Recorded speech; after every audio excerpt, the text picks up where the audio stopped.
শুনতেছি আগামী কয়েকদিন নাকি ভারী বর্ষণ হইব, তো ভারী বৃষ্টিপাত হইব।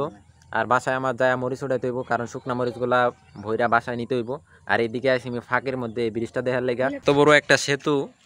এখানে কিন্তু সেতুটা শেষ, ওই যে সামনে বাড়ি, আর এখানে কিন্তু সেতু শেষ।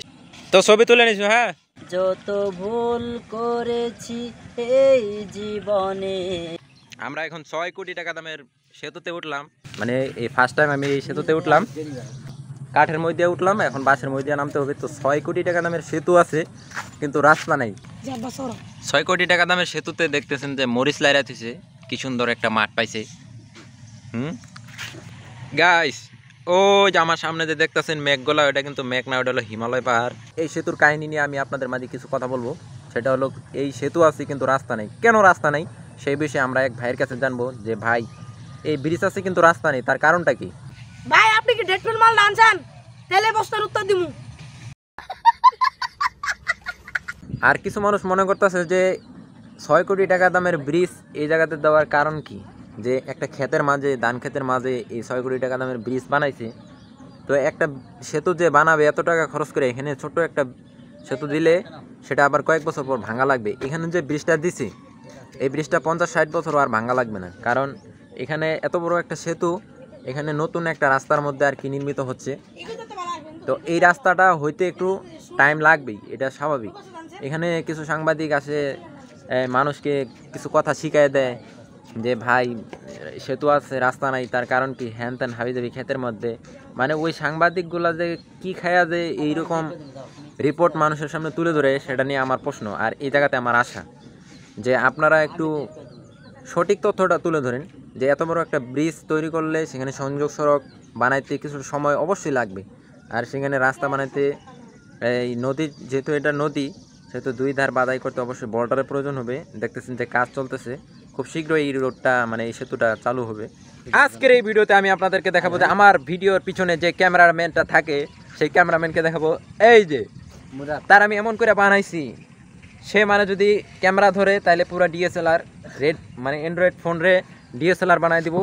আর যদি ভালোভাবে ক্যামেরা ধরে তাহলে সেটা ড্রোনের মতো লাগবো, কারণ তার ক্যামেরা ধরার স্টাইল দেখলে মাঝে মাঝে আমার মন চায় ওরে কানে কুশির মধ্যে থাপড়াই। তারপরও নিজের অনেকটা মানায় নেই, কিচ্ছু করার নাই। হ্যাঁ, এই সেতুটা যদি চালু হয়, এই সেতুটা যদি চালু হয়, এই পাশে রেল সেতু, এই পাশে কাঠের সেতু, ও সরি এটা কি সেতু রে, ঢালাই রড সিমেন্টের সেতু, রড সিমেন্টের সেতু, রড সিমেন্টের সেতু সেতু। আর এই পাশে নদী, মানে খুব মনোরম একটা পরিবেশের মাঝে এত সুন্দর একটা সেতু হইতেছে, মানে নিজেরে মানে এতটাই আনন্দ ফিল হইতেছে যে বলার বাহিরে। তো ছবি তুলে নিছো? হ্যাঁ, আমাদের আশিক ভাই, আশিক হুজুর, তিনি এখন একটি গজল রেকর্ড করবে। সে আমার ক্যামেরাম্যান রে খুব আর কি রিকোয়েস্টের পর বলতেছে যে তোমার ক্যামেরা ধরা আমার কাছে খুব ভাল লাগে, তাই তুমি আমার একটা গজল রেকর্ড করে দাও। আশিক হুজুরও হেরে মানে বৃষ্টিয়া খাওয়ানির কথা কয়া একটা গজল রেকর্ড করে নিতেছে আমার ক্যামেরাম্যান বলে কথা, কারণ তারে আমি এমনভাবে শিক্ষা দিছি, আজ পর্যন্ত না হলেও 120টার বেশি সে ক্যামেরা ধরছে, কিন্তু তার থোপড়াটা আজ পর্যন্ত দেখায়নি। চালু করছে, সমস্যা কি? ঠিক আছে। যত ভুল করেছি এই জীবনে, চাই তোমার কাছে ফরিয়াদ, ক্ষমা করে দিও ও গো রহমান।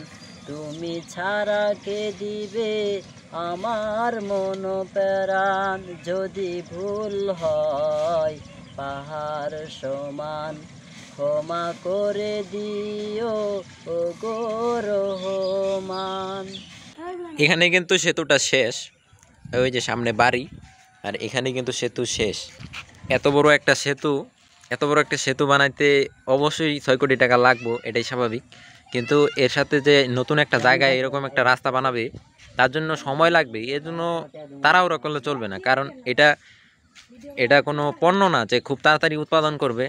আর এটা গার্মেন্টসের ভাই কোনো পোশাকও না, যে খুব তাড়াতাড়ি এটা মানে সেলাই টেলাই করে দিয়ে দেবে। কারণ এত বড় একটা প্রকল্প যারা হাতে নেয়, যে সমস্ত কন্ট্রাক্টর ইঞ্জিনিয়ার, তো তাদের এই কাজটা করতে অবশ্যই সময়ের দরকার।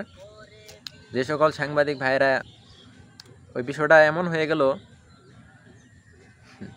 মানে ওই বিষয়টা আর কি হাস্যকর। আমি বলবো যে বিষয়টা হাস্যকর।